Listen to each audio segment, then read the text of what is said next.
We grew up military. My dad was in the Marines. However, it was very different on the inside of the home. We grew up in church. We moved all over. And looking from the outside in, it looked like we were happy. Things were going well. What they didn't see is that we lived in a war zone.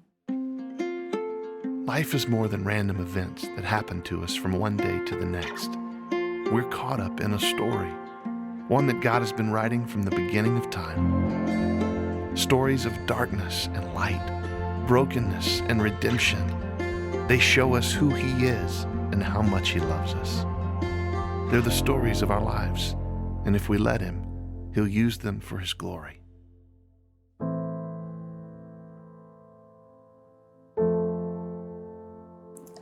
My father was just a different type of man. He was verbally, emotionally, and physically abusive for the first 11 years of my life. Being constantly told that I wasn't good enough. I wasn't daddy's girl. My sister was daddy's girl. I never had that closeness to my father that I just so desperately wanted. The last summer I saw my father, I found out a day before we were supposed to head home that I was going to be traveling from Alaska to San Antonio by myself instead of with my sister. At this time, I was probably 10 or 11. And my plane landed in Oregon, from Alaska to Oregon, and got to the gate, and they looked at my ticket and it realized I had no connecting flight. I was just stuck there in the terminal. And I said, Dad, my flight doesn't connect. I was like, I don't have another flight home. And something I'll always remember is he said, well, you just got to figure it out. It was hard. I felt invisible. I felt alone. I felt like nobody could see me. And by the grace of God, my mother had called a family friend who lived in Oregon and said, can you just meet her at the gate? And she did.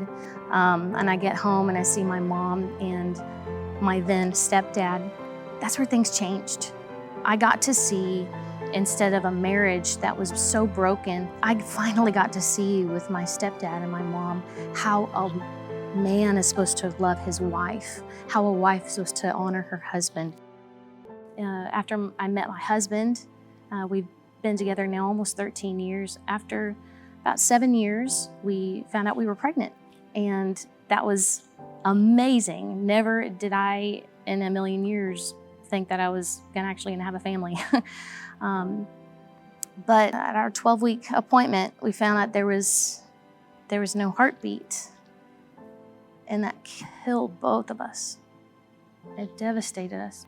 And not a day goes by that I don't miss that beautiful child, but knowing that that little one is in heaven brings me hope.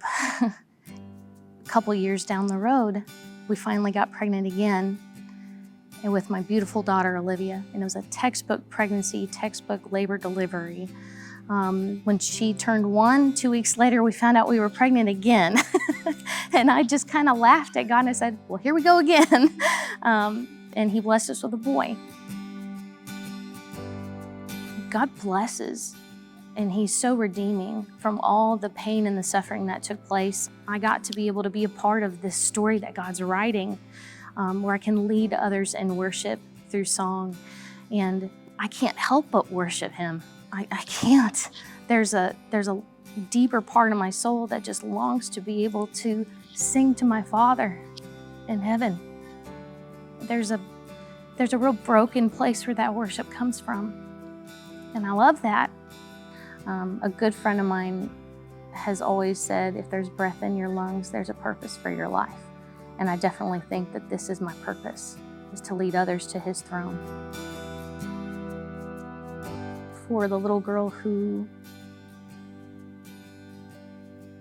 feels like nothing because she doesn't have a father, or who feels alone, we have someone there.